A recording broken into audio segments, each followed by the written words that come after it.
This is the Finance Committee's fourth annual hearing on the Trump trade agenda. And that means it is the fourth time the committee has heard a familiar old routine. Donald Trump is getting tough on China, and he's protecting American jobs everywhere. The president is cracking down once and for all. Big changes around the corner. An American economy on the brink of transformation. It's been 3.5 years of those big promises.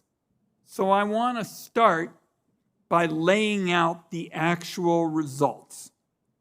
The Phase 1 trade deal with China that the president called, and I quote, the biggest deal there is anywhere in the world so far, is already coming apart, with China falling behind on commitments.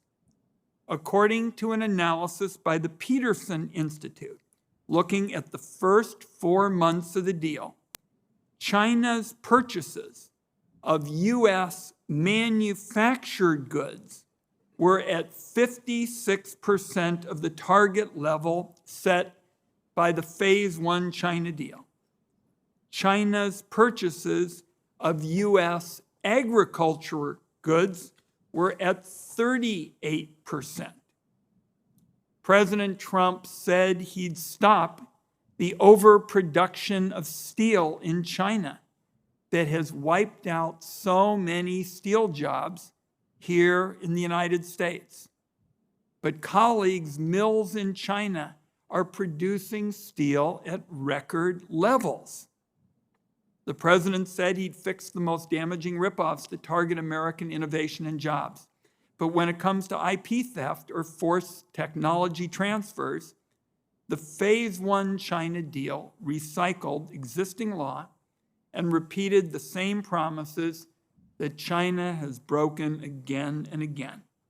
According to the Economic Policy Institute, the United States has lost 3.7 million jobs to China in the last 2 decades, 3/4 of them in manufacturing. Donald Trump has not meaningfully changed any of the conditions that allowed these job losses to happen. Now, the bottom line with respect to China trade policy is real clear. The status quo under President Trump is good for China, and the Chinese government is reportedly interested in maintaining it. Now, on to the new NAFTA. Ambassador Lighthizer and I long agreed that NAFTA needed a major overhaul.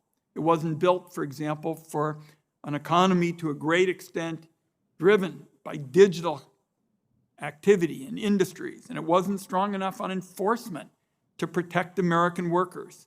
When the Trump administration first brought its renegotiated deal to the Congress, it made some progress on several issues, but it didn't go nearly far enough to protect family wage jobs and workers with tough rules on labor and environmental protection.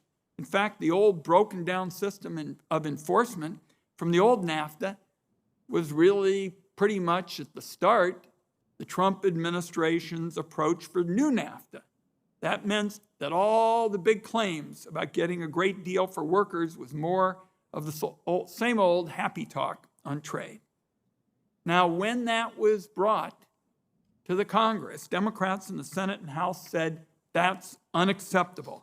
And we went to work to improve the areas where the president's proposal on NAFTA came up short.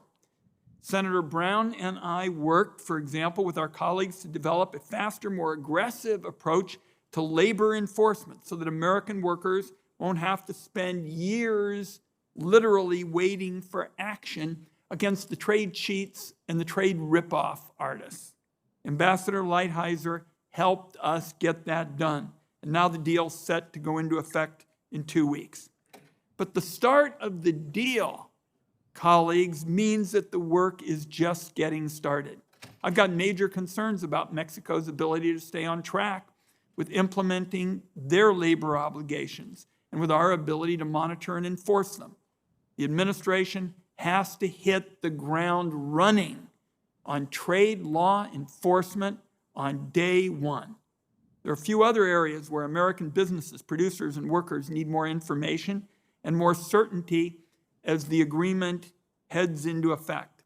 Our dairy farmers, for example, need to know that their products won't face unfair discrimination by Canada and Mexico.